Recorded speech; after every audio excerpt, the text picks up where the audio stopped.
그냥 사이트 들어온 김에 좀 더 보여드리면 요즘 이런 서비스들 잘 돼 있어요. 셀러 마스터 뭐 이래가지고 여기도 뭐 예를 들면 이거 다 무료 서비스거든요. 무료 서비스거든요. 치시면 이게 네이버 사실은 기반이에요. 이 부분도 네이버 기반인데 PC 검색량, 모바일 검색, 총 조회수가 어떻고 상품 쓰고 어떻고 뭐 이런 것들이 좀 나와 있어요. 그래서 이런 것도 관련 상품들의 키워드 검색하시면서 보시면 돼요. 셀러 마스터 이게 뭐 남의 사이트 제가 홍보해 주네요. 이런 것도 있고 그다음에 또 최근에 좀 잘 돼 있는 게 있더라고요. 판다 랭크라고 이게 나온 지 얼마 안 됐는데 벌써 100만 뭐 찍고 있다 뭐 이런 얘기 막 나오는데 이런 데서 한번 찾아볼까요?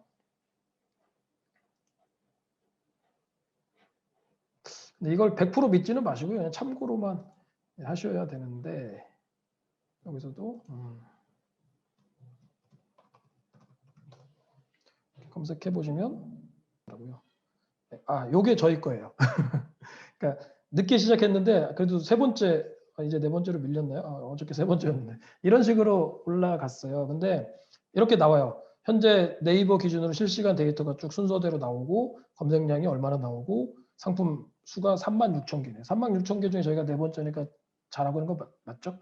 이런 게 나오고 그다음에 뭐 카테고리 경쟁도 뭐 괜찮은 편이다. 상품 대 광고 대비 광고 효율 낮다는 얘기죠. 뭐 이런 얘기들 쭉 나와. 이걸 뭐 100% 믿을 건 아니지만 그 상품 셀렉 하실 때 이런 거 좀 참고하시면 좀 도움이 많이 돼요. 이거는 이제 아까 그 통계청 자료 이야기는 큰 그림에서의 거시적인 관점이었다면 네이버 키워드 검색이나 이런 쪽의 툴들은 그 세부 상품들, 그러니까 카테고리보다도 더 이하의 상품들에 대해서 한 번 정도는 보실 필요는 있어요. 왜냐면 이거 뭐 네이버 검색에 찾으시면 찾을 수는 있어요. 근데 그런 데이터들을 비교적 잘 모아서 이렇게 해놓으시면 여기 보시면 이맘때가 아마 검색량 엄청 많죠.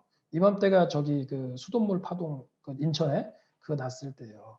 그리고 이제 저도 이제 공부를 해보니까 얘는 가을이 되면 겨울이 되면 이제 수도관이 어니까 수돗물 이슈가 좀 적어요. 그래서 좀 잠잠한 시기고 봄이 돼서 이제 날씨가 따뜻해지면 수도관이 녹기 시작하면서 이물질들이 많이 생기면서 이때부터 또 핫한 상품이 되고 이런 식으로 시즌 트렌드 이슈들도 있어요. 아마 지금 취급하시려는 상품들도 분명히 그런 것들이 있거든요. 그래서 이런 추이를 한번 보셔야 돼요. 아까 뭐 분기, 반기, 뭐 연간 추이, 연도별 추이, 그 다음에 이런 식으로 뭐 각각 해당 상품에 대한 키워드에 대한 뭐 흐름들, 뭐 크리스마스 때 잘 되는 상품이 있고 뭐 이런 것들이 있듯이 항상 이런 것들이 존재하기 때문에 이런 조사들을 좀 해보시라는 말씀을 드리고요. 다시 PPT 화면으로 넘어가겠습니다. 그래서 이렇게 좀 시장 조사 하신 다음에 상품을 어쨌든 정하세요. 정하시고 가능하면 그 방법은 두 가지예요. 특정 상품들 몇 가지를 일단 런칭해서 판매하는 거 하나. 그건 이제 자기 상품으로 가실 때 얘기고 또 하나는 예를 들면 아마존에 있는 상품을 IT 기술이 있으면 API로 불러와서 특정 제 사이트를 하나 만들어서 거기다 싹 쏟아붓는 거예요. 그냥 데이터로.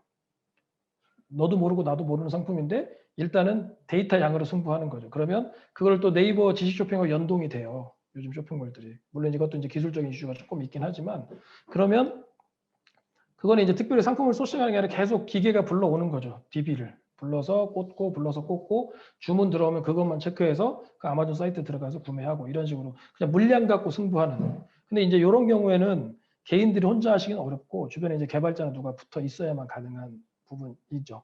그래서 이제 그렇게 좀 해 주시면 될 것 같아요. 그래서 이제 상품은 그런 식으로 정해서 이제 아까 말씀드린 상품 하나 특히 이제 API로 연동해서 대량 DB 아니면 상품을 정하셔가지고 하나를 띄우세요. 띄우시고 그 다음에 거기에 추가 상품 형태로 유사한 상품들을 붙이는 거. 그래서 그 트래픽을 최대한 활용하는 쪽으로 점점 상품을 강화해 가시라는 말씀이고요. 근데 이제 구매 대행을 하시다 보면은 그렇게 하면은 제 경험으로는 구매 대행을 저희 사이트에서 상품을 갖다가 팔면 많게는 한 20에서 25%, 적게는 5에서 10% 마진율이 돼요. 수수료 떼고 뭐 떼고 하면 뭐 그 정도밖에 안 돼요. 그러면 이제 사실 뭐 20에서 25%가 꾸준히 난다고 하면은 나쁘진 않습니다. 근데 어떤 거는 뭐 시장 경쟁하고 뭐 이러다 보면 뭐 플랫폼 수수료 떼고 상품 원가 떼고 배송비도 떼고 뭐 이러면 뭐 5% 남기도 하고 3% 남기도 해요. 그러면은 사실은 어지간히 많이 팔지 않으면 좀 만만치 않거든요. 근데 이제 어쨌든 고객들 반응은 있어요. 마진은 적더라도 특정 상품들을 고객들이 많이 사간다. 이제 그랬을 시점에서 흔히 말하는 사입을 생각하셔야 돼요. 그 상품에 대해서 할지 말지.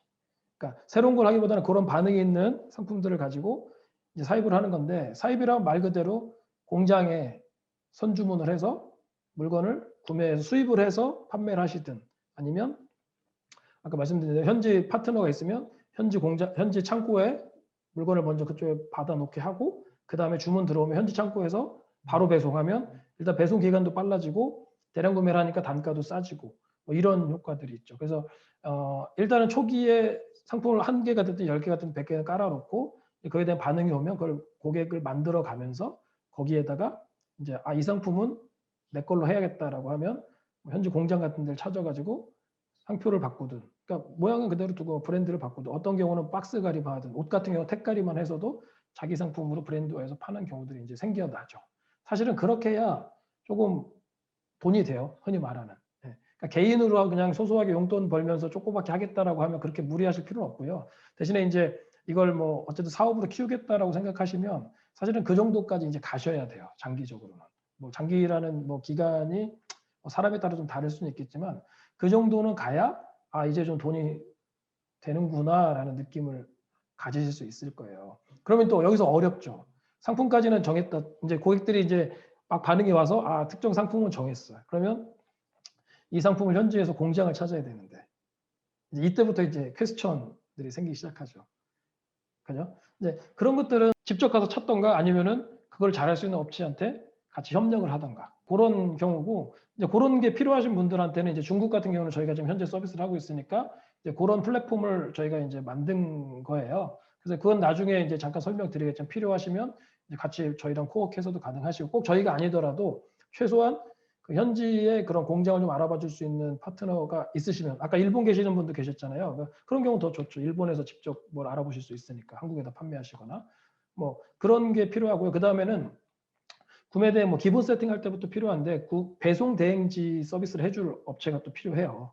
그러니까 저희가 원스톱으로 안 하고, 예를 들면 타오바오에서 물건을 구매해서 팔려고 하면 타오바오의 셀러들이 한국으로 바로 보내주는 분들이 별로 없거든요. 그럼 이제 중국에 중간에 배송 대행지 한 군데 계약을 해서 그쪽으로 보내게 하고 그쪽에서 이제 한국의 개인 고객들한테 통관해서 보내줄 수 있게, 이런 체제를 저번에 프로세스 설명드린 것처럼 그런 걸 갖추셔야 돼요. 그래서 구매 대행을 하려면 초기에는 배송 대행만 세팅하고 뭐 타오바오든 아마존이든 들어가서 물건 주문 들어오면 직접 결제해서 그냥 보내는 형태로 가면 되는데, 이게 규모가 조금씩 커지다 보면 그거에 한계가 좀 와요. 그러면 이제 어쨌든 뭐 제휴가 됐든 비용을 주고 쓰든 아니면 뭐 현지 지인을 활용하든 현지 파트너가 굉장히 중요해져요. 그래서 이제 그런 것들까지도 염두에 두시고, 그게 믿을 만한 체계가 구축이 돼야 사실은 사입이라는 부분들이 좀 의미가 있어요. 그래서 이제 자꾸 수입된 업체들도 많이 생기고 그러는 이유가 뭐냐면 그런 니즈들을 채워줄 어떤 파트너가 필요하거든요. 왜냐하면 소규모 업체들이 현지에 뭐 사무실을 낼 수도 없고 직원을 채용해도 채용도 어렵지만 채용해서 관리는 또 어떻게 하나, 이런 문제들이 계속 생겨요. 규모를 키우려면 키울수록. 그러다 보니까 믿을 만한 현지 파트너를 찾게 되고 그런 역할들을 해줄 수 있는 분들을 찾게 되는 거죠. 간단하게 설명드리면 그래요. 아까 말씀드린 이제 사입 상품을 고려할 때가 올 거고요. 이제 계속 하시다 보면 그러니까 사입하면 좋은 점이 있죠. 구매 원가 절감되고 배송 기간 단축되고, 이 두 개가 되게 크죠.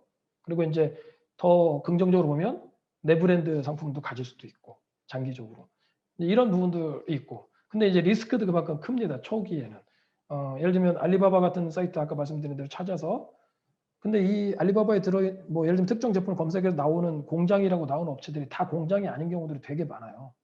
남의 공장 사진 찍어서 올리는 데도 많고 아직도 그게 100% 관리가 안 되거든요. 그러다 보면 이제 뭐 한 번에 100개를 샀는데 내가 주문한 상품이 한 이상하게 왔다, 또 뭐 다 깨져서 왔다, 뭐 이런 분들 많거든요. 그래서 그런 것들을 체크해 줄 수 있는 부분들이 필요한데 초기에 그런 게 어렵잖아요. 그리고 이제 공장이 아닌데 자기는 그냥 벤더인데 공장이라고 얘기하는 사람도 있을 수도 있고, 그래서 그런 것들에 대한 검증에 대한 어려움들이 있고, 특히 주의하실 게 중국 같은 경우는 1688.com이라고 그 중국 원래 알리바바 본토의 알리바바가 있고요. 한국에서 그 네이버나 검색할 때 나오는 그 코리아가 URL에 코리아가 찍히는 거는 한국에서 보는 알리바바라 틀려요, 두 개가. 근데 이제 한국 분들은 주로 이제 그 사이트가 많이 뜨니까 한국에서 검색하면 거기에 있는 상품들을 많이 하시는데 어떤 차이가 있냐면 기본적으로 가격도 좀 차이가 있고요. 중국이 더 싸요.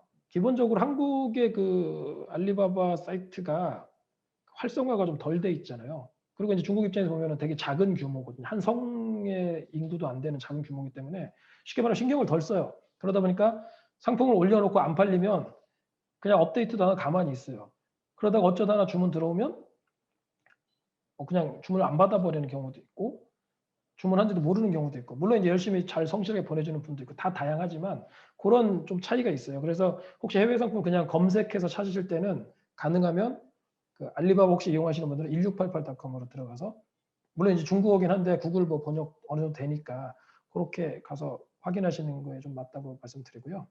그 다음에 이제 그 아까 리스크 얘기하다 말았는데 그 사이프에 현지 재고를 보유하면 원래는 그래서 개인적으로 판매하면 그거는 관세법 위반이에요. 말 그대로 구매 대행 사업은 내가 제품을 사서 파는 게 아니고 그거는 수입업자가 하는 거고 구매 대행 사업은 그 화주가 개인이에요. 개인 주문하신 고객 개인 고객 그리고 그 구매 대행 업자는 엄밀하게 따지면 중간에서 구매만 대행을 해주는 거예요. 왜냐하면 그분이 알리바바나 아마존에 들어가서 구매하시기 어려우니 이 상품 구매 대신 해줘라고 얘기한 걸 저희가 미리 사놓는 게 아니라 구매 의뢰를 받아서 그 물건을 사서 대신 보내주는 게 구매 대행업이거든요. 원래는. 그러다 보니까 이거를 내가 판매할 목적으로 대량으로 사. 그러면 그건 구매 대행이 아니고 수입이에요. 수입.